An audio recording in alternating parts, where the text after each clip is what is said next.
Stamford Bridge shimmers in the sunshine. It sizzles down the fashionable King. Chelsea's 24-25 campaign didn't begin with fireworks, it began with uncertainty. But for the first time in years, it didn't descend into chaos. Under Enzo Maresca, the team slowly built identity, control, and consistency. From early turbulence to an 8-match unbeaten streak to a genuine top-4 resurgence, the narrative arc was clear. This was evolution through discipline. Finishing fourth with 69 points, just 2 behind Manchester City, Chelsea reminded the Premier League that they are no longer a drifting project. With 20 wins, 9 draws, and 9 defeats, their campaign was defined by balance rather than brilliance. These numbers reflect not dominance, but dependability, a base to build from. The 4-2-3-1 shape became more than a lineup, it became language. Tempo slowed, passes became purposeful, and possession was no longer decorative. The team began creating angles, stretching defenses, and most importantly, reconnecting with the belief long lost in the dressing room. But control without execution still left cracks beneath the surface. Enzo Maresca brought more than formations, he instilled clarity. Chelsea averaged 57% possession, completing 451 passes per game with 86.7% accuracy. Their football was orchestral, structured around short combinations, wide overloads, and a methodical tempo.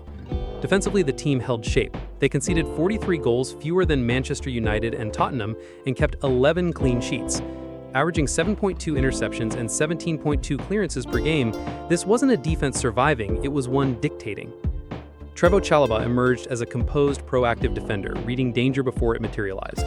Marc Cucurella often scrutinized rediscovered form as a reliable outlet and pressing trigger on the left. In midfield, Moisés Caicedo averaged 3.2 tackles and 2.1 interceptions per 90 minutes. His job was not just to destroy, but to initiate.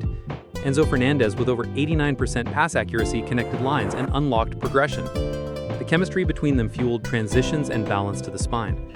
Chelsea wasn't improvising, they were rehearsing a plan. But execution in the final third remained a puzzle yet to solve.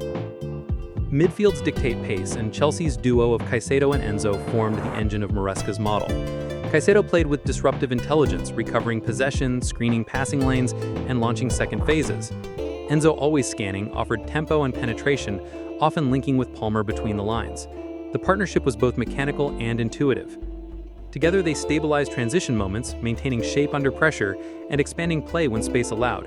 Where previous Chelsea midfields panicked, this duo poised themselves. But while the spine held strong, the team still lacked bite in the final third.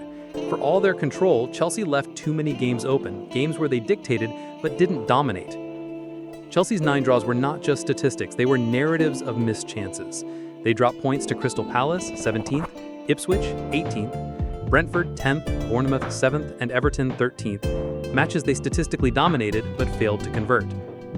On average, Chelsea created 3.2 big chances per game and missed 2.2. It wasn't a volume problem, it was a finishing one. Chelsea averaged 15.7 shots and 5.7 on target per match, yet often walked away with a draw. Momentum was fragile. A big win was followed by a frustrating stalemate. These weren't just tactical lapses, but psychological ones, games where rhythm met resistance and blinked. Fixing this is non-negotiable. Turning dominance into results is what separates contenders from champions. Cole Palmer was Chelsea's breakout star, contributing goals, assists, and calm in chaotic moments. His movement, composure, and decision-making turned him into both creator and finisher. João Pedro, though not featured yet in the Premier League, arrived as a high-potential addition. His time at Brighton showcased dynamism, off-ball movement, and composure inside the box. He's not a guaranteed fix, but he represents intent. Chelsea scored 64 league goals, the 4th best total, yet with 2.2 big chances missed per game, the margin for improvement is obvious. With Palmer orchestrating and João Pedro poised to complement, Chelsea now owns a frontline with both potential and purpose. Chelsea held their own against the league's elite. With 4 wins, 2 draws, and 3 defeats against the Big Six, they didn't just survive, they competed. Victories over Arsenal, Liverpool, Manchester United, and a double against Tottenham weren't anomalies. They were outcomes of adaptation. Maresca adjusted game plans, shifting from compact to expansive setups based on opponent. Against Arsenal, they absorbed pressure. Versus United, they pressed high and struck early. Palmer thrived, Caicedo dictated, the backline absorbed pressure without breaking. Only Manchester City delivered a double defeat, and even those games were close. These matches proved Chelsea's ceiling is rising, but title winners aren't judged by peak moments. They're measured by consistency. Sometimes it wasn't about tactics, it was about temperament. Chelsea's 2.6 yellow cards per game, the highest among the top 4, weren't just numbers.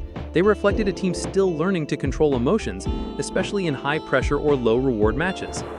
Against lesser sides, the team often played down to the level of opposition, not because they lacked quality, but because they lacked killer instinct. Moments of frustration turned into cards, momentum turned into complacency. Yet there were signs of growth. In tough stretches like the October to December gauntlet, Chelsea stayed composed even when decisions went against them.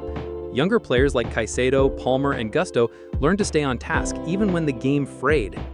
Champions aren't just defined by skill, they're defined by poise. If Chelsea can mature in the margins, limit fouls, control nerves, and manage game states, they don't just become contenders, they become favorites. The Premier League isn't won on Super Sundays, it's won on rainy Wednesdays against the bottom half.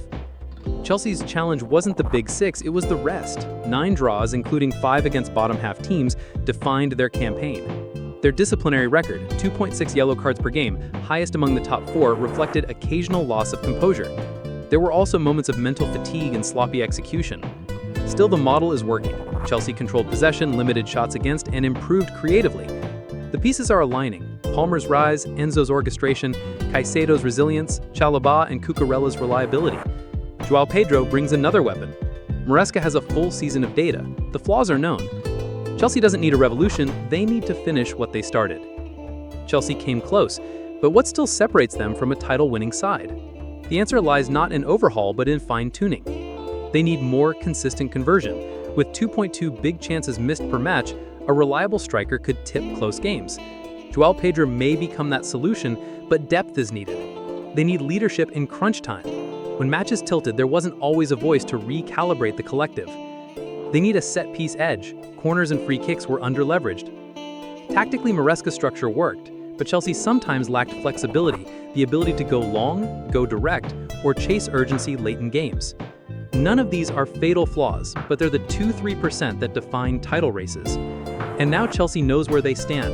The mission is simple: turn margins into medals, turn foundation into first place. And for the first time in a decade, Stamford Bridge believes it can happen.